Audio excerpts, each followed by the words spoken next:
What is your plan B if nobody marries you? You all know that I love plants, right? Well, look at this. I've been looking into homesteading, and I don't know who this picture belongs to or where this is, but look at this. Zoom in if you need to. So it looks like there are several houses connected. Some could be Airbnb or bed and breakfast or the main house, the garage.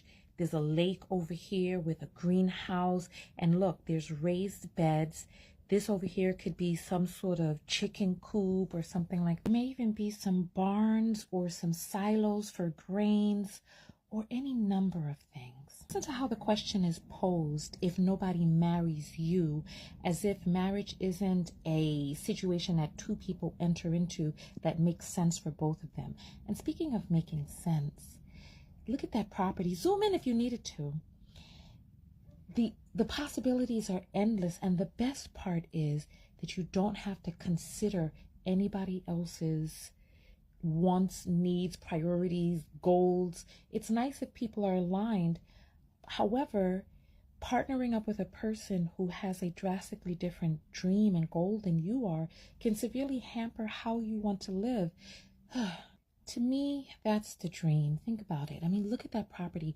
Think about yourself. How do you want to live? Seriously, think about it. If you could, in the perfect world, if you could have everything and anything that you want, what would that look like? For me, having my own little cul-de-sac, off the grid, living off the land, finding ways to be self-sustaining, and even getting into barter agreements, or coming to farmers markets with my goods and wares. And, I'm hearing a lot of men talk about how they're the ones who give life. Go check for my Akon video.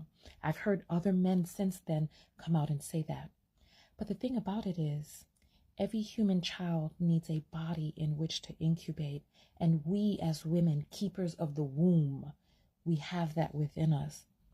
So I could get inseminated, take my children off the grid into my own little homestead, raise them up, have them homeschooled, even on the property. I could even hire a teacher to come in and homeschool while I'm doing my other works. I could get an RV. I could do a bed and breakfast on the property, or have schools come out to the property to learn about homesteading, or have farmers' days, or go to the farmers' market. Teach people about off-the-grid living. And so the question for you is, what does it look like for you? What will you do if you choose not to get married? Grab a pen and paper and ask yourself these questions. Do you want to be in a city, suburb, rural? Do you want to be off the grid? Do you want to live in an RV, a tiny house, a high rise? What does it look like? Do you want to have children? Do you not want to have children? How many children do you want? What does your family structure look like? How close do you want to be to extended family? What type of area and amenities do you want in your area? What about travel? How often would you like to travel? What type of money would you like to bring in? How would you like to make your money? Do you want to work from home? Do you want to start your own business? Do you want to work for someone else? Do you want to work in a cooperative? What does it look like for you?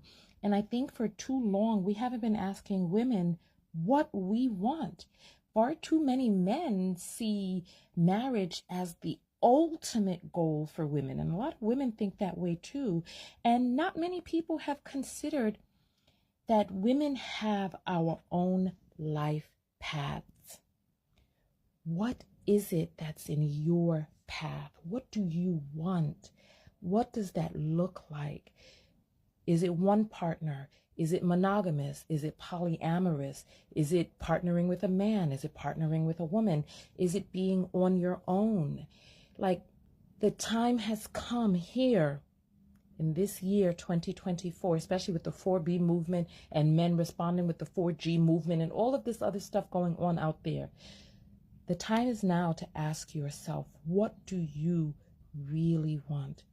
Because don't wait until you're on your deathbed, when all your time is done, to figure out that you spent so much time thinking about what other people, what they had imposed on your life, the desires they had for you, the constraints you lived within to please other people. Like, seriously, think about it. While you have this limited time here on earth, what do you want? And how and with who and where do you want it? Tonya TKO, and I'm out. For those of you who don't know me, I'm Tonya TKO. I'm a self-love specialist from TonyaTKO.com. I primarily do videos reacting to viral stories and showing the self-love lessons for women primarily on my channel. So check me out, and I'll see you all in the next video. Peace.